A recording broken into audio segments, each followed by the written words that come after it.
Azizi na Devan wakatima mpaka kwenye nyumba ya Avuzi ili kumtafuta Samet. Devan anamtaka Jemo na watu wake waangalie na kukagua nyumba nzima, kila eneo na kila chumba kwenye ile nyumba, na wahakikishe wanampata Samet na Avuzi. Devan na Azizi wanavunja mlango na kuzama ndani. Msako unapigwa kila kona. Samet, uko wapi? Uko wapi kaka yangu? Msako unapigwa kila kona lakini hamna mtu. Azizi anazidi kuchanganyikiwa. Uko wapi Samet? Nimeshindwa kumlinda mdogo wangu. Nimeshindwa hata kumlinda kaka yangu. Yote ni makosa yangu. Nataka nini kutoka kwangu? Bibi Azizi analia sio poa. Devan anamtuliza na kuwataka Jemo na walinzi wake waendelee kumtafuta. Azizi anaanza kuhisi kwamba kama Samet yuko karibu, yupo kwenye hii nyumba, lakini hana uhakika. Nafsi yake inamwambia kwamba hayuko mbali na hapa. Devan na Jemo anamwambia kwamba nimeangalia nyumba nzima, nimeangalia kila kona, lakini hatujamuona. Inabidi tuondoke sasa. Tunaendelea kupoteza muda hapa. Ila bibi bado nafsi inakataa kuondoka. Ikabidi tu asepe. Huku Avuzi yupo na Samet. Avuzi amemletea dogo chakula. Dogo akaona hii ndio fursa ya mimi kuondoka. Wewe mtu msumbufu, nimekuletea chakula ule. Sasa mimi ninakuaje ukiwa umenifunga mikono na miguu? Kwanza nataka niende chooni. Dogo akatoa visingizio vingi ili afunguliwe. Na kufunguliwa, lakini usijaribu kutoroka. Nje kuna walinzi wengi sana. Wewe utafanikiwa. Na kama ukijaribu kutoroka na nikakukamata, nitakufanya kitu kibaya zaidi. Avuzi akamfungulia dogo na kumpeleka dogo chooni. Dogo akiwa yana chooni akaona dirisha. Akaona hii ndio fursa hii. Akaona hii ndio fursa ya kutoroka. Akamgeukia Avuzi na kumpiga kwenye nanilii. Dogo chap akapanda dirishani. Avuzi akamwaya kumshika miguu. Ila dogo alifanikiwa kumpiga teke la uso. Dogo akapanda dirishani na kusepa. Huku Misiferuzi amerudi nyumbani. Bahari anataka kujua kama ameongea na Yusufu na amesemaje. Mama yake anamwambia ukweli kwamba amsahau tu Yusufu. Yusufu hawezi kuwa naye na hata rudi tena kazini. Inabidi tu msahau. Bibi Bahari akaishiwa pawa. Hapana mama, haiwezekani. Yaani kile anachokitaka sikipati. Au hujaongea naye. Mama umeniangusha. Bibi Feruzi anamteza mwanae kwamba Yusufu hakutaki.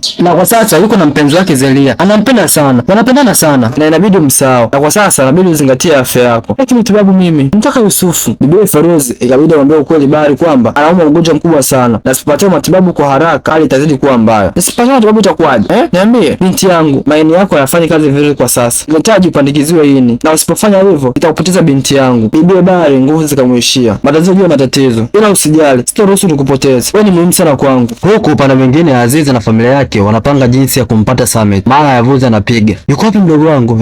Yuko wapi mdogo wangu? Avuzi anamwambia Azizi kwamba kwa usalama wa mdogo wake wahakikisha afanye kitu chochote cha kijinga. Hasa yeye na Devran. Avuzi anamwambia Azizi kwamba atamtumia eneo kutane, lakini inabidi aje peke yake, asije mtu mwingine yoyote. Na asijaribu kufanya kitu chochote cha kijinga. Na kama atafanya kitu cha kijinga, atakisha atajutia. Akamtumia picha ya mdogo wake akiwa amefunga miguu na mikono huko porini. Na kama atachelewa, chochote kinaweza kikamkuta mdogo wake. Azizi anazidi kuogopa. Familia nzima inachanganyikiwa. Je, Azizi atafanikiwa kufika kwa wakati na kumwokoa mdogo wake au ni mtego ili kulipiza kisasi? Usisahau kusubscribe, kulike, kushare, kucomment.